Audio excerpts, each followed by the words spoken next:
Hey, what's up, key holders, and thanks for tuning back in. Today we're stepping away from the modern absolute hype to pay respects to the foundations.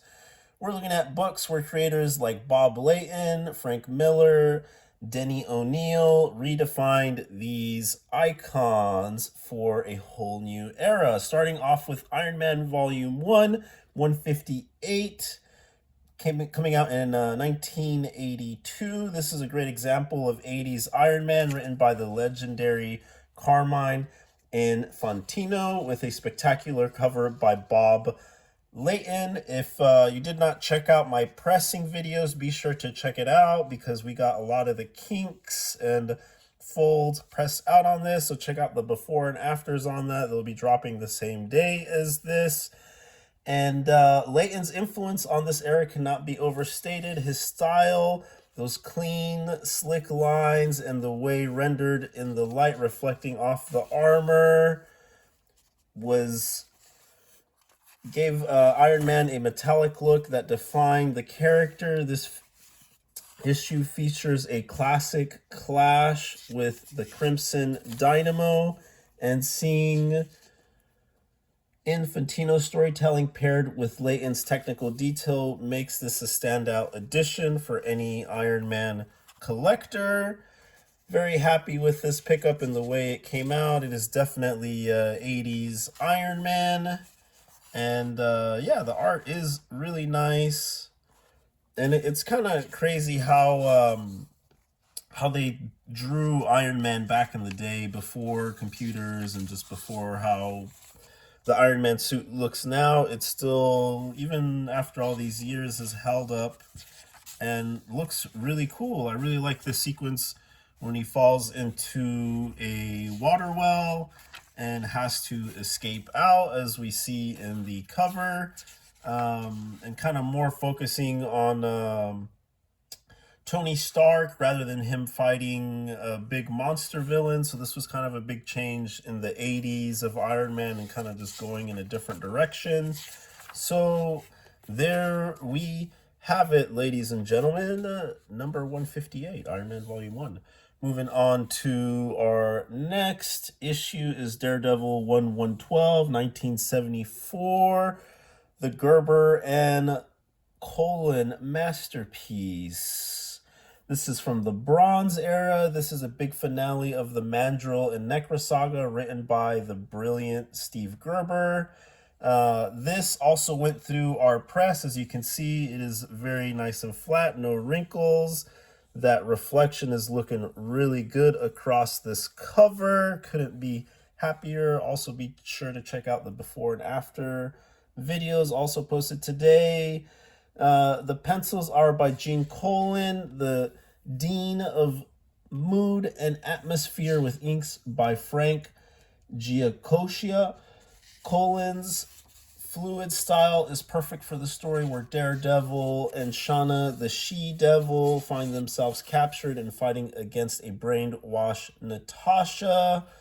With a stunning Gil Kane cover, this book is a prime example of why 70s Marvel was so experimental and dark for its time.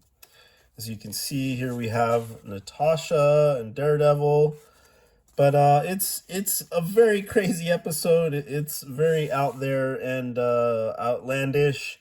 But you know, this was the 70s. This is kind of what they're doing. This does have a stamp cut out, so you have to be very extra careful. And just be sure, guys, when you are collecting high-end comic books, to check out for these types of things, because this will definitely devalue your comic greatly. This was just a practice run on restoration and pressing, so I'm not too worried about it.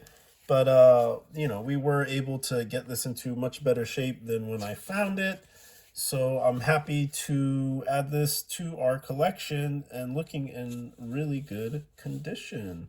So on to our next book. Is a major milestone for the Batman mythos is Legends of the Dark Knight #1. There are different covers. This is 1A, but I want to say there's like a pink, there's a yellow, There's different color covers if you want to collect them all, but this was the main one that came out. First new Batman solo book since 1940, which is a big deal. It was designed to tell a mature year one style stories that didn't have to worry about the main continuity, starting off with the Shaman part 1 of 5. So, and this is kind of also when they started doing different types of covers, kind of like how they do now with the variant card stocks. You have the card stock and then the original A cover. So this is kind of like the beginning of that. The debut arc Shaman was written by the late great Denny O'Neil. O'Neil was the man who brought the dark back into the Dark Knight in the 70s. So having him launch this series with artist Ed Hennigan was perfect. It grounded Batman back in his detective roots and explored his early training. This book remains a fundamental piece of the Batman story arc.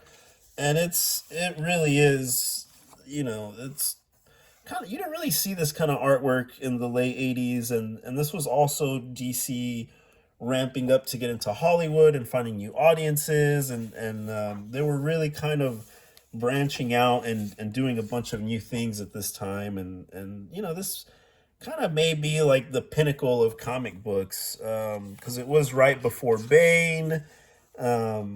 So it was kind of a weird time, and they were just experimenting and trying new things, and we had just such a roster of talented writers and artists to come together and bring us these comic books. So Shaman has remained definitely a very important book in the Batman universe. Also, keep in mind, as I mentioned with the stamp cutout, if you are pressing or collecting these, there are fold-out posters. So just, be aware of that to check the condition and make sure it's here. Because if not, people are ripping the staples to get this out and can ruin the condition of the comic book. So just FYI with 1A, there is a poster here. But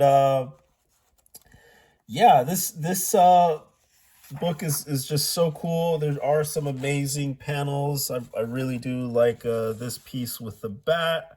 Very iconic image, along with Batman getting dressed and ready. This is also a classic page you'll probably see all over the internet, which is great. I do love this page. But yeah, this is Legends of the Dark Knight 1A.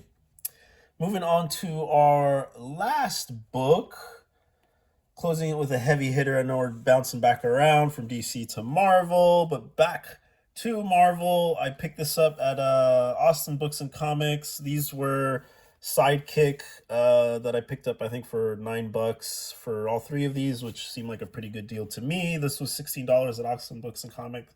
And I don't like doing videos just one-off, so I did roll it into this pickup. It was on the same day, to be fair. But major key issue, first appearance of Stick, Matt Murdock's Blind Sensei. This is right in the heart of the legendary Frank Miller run.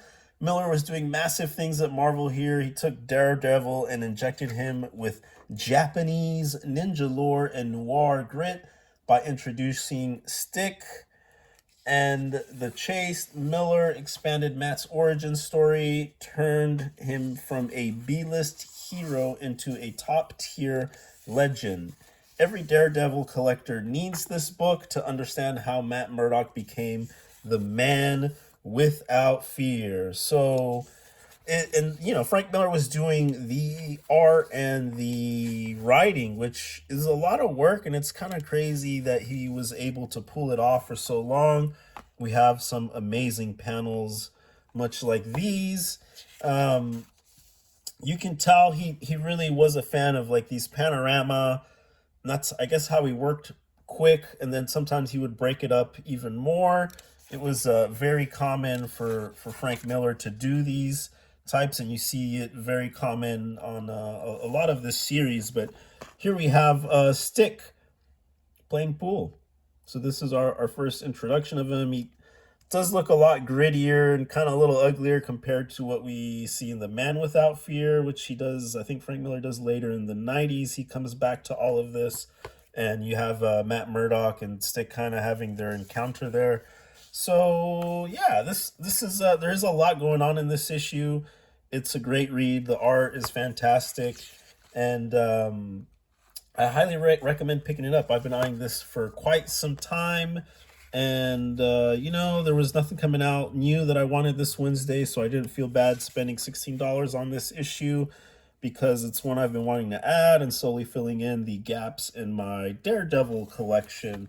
There is a slight fold there, which kind of bummed me out. I did not see that. There were two issues. There was a $15 one and a $16 one. This one just had far better corners and just a little bit cleaner cover. So I went ahead and went with this one. It was $1 difference. But yeah, you know, you trade some imperfections for others.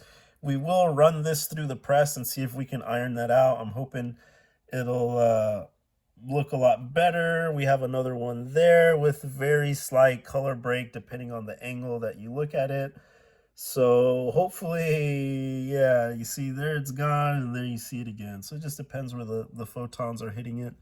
But we will try to get this cover in tip-top shape as best we can. And this is just such a great cover, great issue. So happy to have it. And once again, thank you guys for tuning into this amazing and special drop. Be sure to check out our pressings of these 112 Daredevil and 158 Iron Man. Thank you so much. Be sure to like and subscribe and keep stacking, guys. Catch you on the next one.